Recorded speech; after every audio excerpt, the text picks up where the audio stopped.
Hi everybody, it's Marnie. No, I'm not here to do a funny infomercial for you, but I am here to talk to you about something important. Who is ready to go back to the nail salon besides me? Before you head in there, there's some things I would like you to be aware of to keep you safe.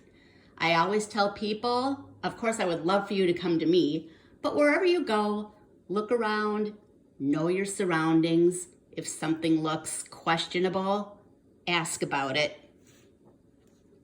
Some of these things should have already been in place. If not, hopefully they are going to start implementing them. First thing, if you see a nail file like this, or like this, that's been used, make sure they give you a new one. Files are porous and they can't be disinfected, so either they need to give you the file or they need to throw it away. This is a one-time use file. One-time use here, same thing, give it to you or throw it away.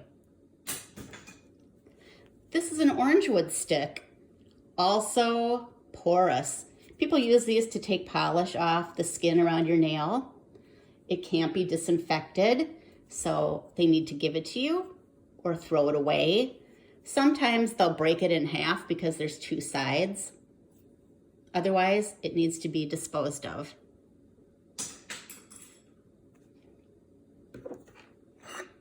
Who has had an electric file used on them before?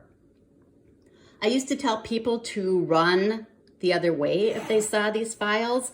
A lot of the time they will call them a drill. It's really called an electric file. Some of the drills in some salons are actual Dremels for high-test tools.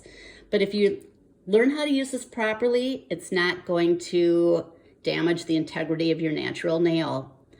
That being said, these little metal bits here, they need to be removed after every single person, cleaned and disinfected. Sometimes, like I do, I have a ton of these. I can switch on a new one for every person while my previous one is being disinfected. Sometimes they'll have one of these files and they will have something that looks like that on there. These are sanding bands. They're like a nail file, but it's shaped round to go on your electric file. These are also porous and need to be thrown away after everybody. So if your nail tech pulls her file out of the drawer and you see one of these on there and there's any dirt or debris on there, make sure she takes it and changes it and puts a fresh one on. Speaking about disinfectant, it's hugely important. Your disinfectant has to be hospital grade disinfectant, needs to be recognized by the EPA, the FDA, and the CDC. And each disinfectant product has a different contact time to be effective. And by contact time, I mean how long it has to sit on a surface or how long your implements need to soak in it to get rid of any harmful things on it. Take, for instance, this Lysol all-purpose cleaner. Sorry, I don't have a good cameraman here. This says it kills 99.9% of viruses and bacteria. What you don't know, and I don't know how many people have actually read this, but on the back it says to disinfect, leave for 2 minutes before wiping. So that means you need to spray your counter, leave it wet for 2 minutes, and then wipe it off.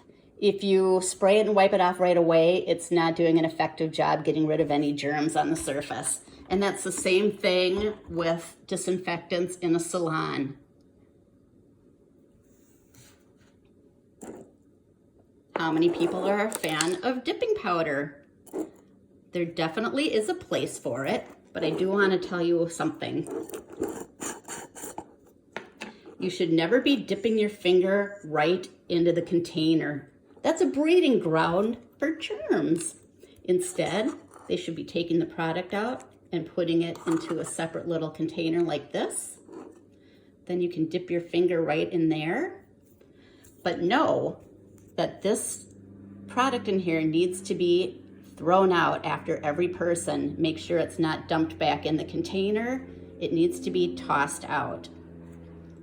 Sometimes to save on product, they'll want to pour it on top of your nail, like that. Anything that doesn't land on your nail that goes in this cup also needs to be discarded. So keep that in mind.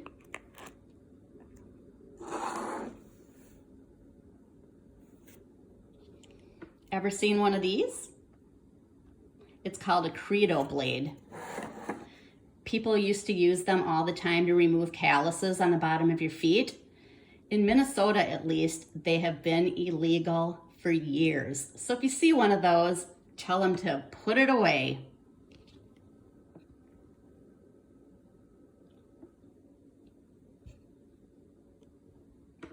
Autoclaves or sterilizers aren't yet required in the state of Minnesota. That's not to say that won't change soon. If the salon that you go to has one of these, fantastic. But there's something I want you to know about that too. Oftentimes in salons, you'll see them open up a package with implements in it like this. They'll open it up in front of you. So you think it's brand new or you think it's been sterilized. Anybody can put anything in a bag.